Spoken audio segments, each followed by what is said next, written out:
এই হ্যাঁ ভোটের নামই হচ্ছে আগামীর বাংলাদেশ। ইনশাআল্লাহ মায়ের সমাজ ঐক্যবদ্ধ জবাব পাবেন 12 তারিখ ইনশাআল্লাহ। মা বোনেরা, আপনাদেরকে কথা দিচ্ছি, এখনই যারা হুমকি দেয় দাড়িপাল্লার পক্ষে, শাপলাকলির পক্ষে, ছাতা মার্কার পক্ষে, ঘড়ির পক্ষে, রিকশার পক্ষে, এরকম 11 দলের যতগুলা প্রতীক আছে সেই প্রতীকের পক্ষে যে সমস্ত মা বোনেরা ইজ্জতের সাথে ক্যাম্পেইন করতে যাবেন, তারা হুমকিতে এদের কাপড় যেন খুলে ফেলা হয়। এরা কোন প্রজাতি? এরা কি মানুষ? মায়ের কাপড় খোলার স্পষ্ট ঘোষণা যারা দেয় এরা মানুষ?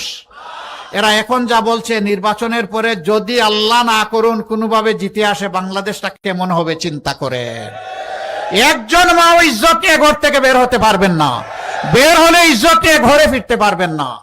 ইনশাআল্লাহ মায়ের সমাজ ঐক্যবদ্ধ জবাব পাবেন 12 তারিখ ইনশাআল্লাহ। বিদেশ থেকে দেশে রেমিটেন্সের টাকা আসে নিরাপদে, তাই আজই আপনার আপনজনকে বলে রাখুন রেমিটেন্সের টাকা যেন শুধু নগদেই পাঠায়।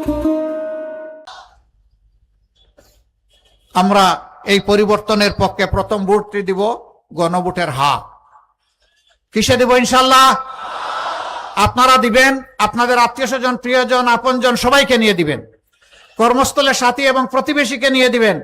কারণ এই হ্যাঁ ভোটের নামই হচ্ছে আগামীর বাংলাদেশ। এই হা ভোটের নাম হচ্ছে আজাদি, না ভোটের নাম হচ্ছে গুলামি। আজাদি না গুলামি, আজাদি না গুলামি। ইনশাআল্লাহ হা ভোটের জয় হবে ইনশাআল্লাহ।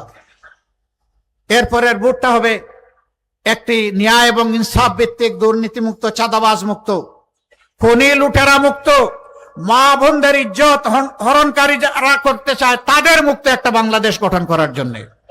তার সাথে থাকবে আবরার ফাহিদার হাদি, শহীদ হাদির স্বপ্ন, আধিপত্যবাদ মুক্ত বাংলাদেশ ইনশাআল্লাহ। সেই বাংলাদেশ আমরা উপহার দিতে চাই। আপনারা থাকবেন আমাদের সাথে। মোবারকবাদ।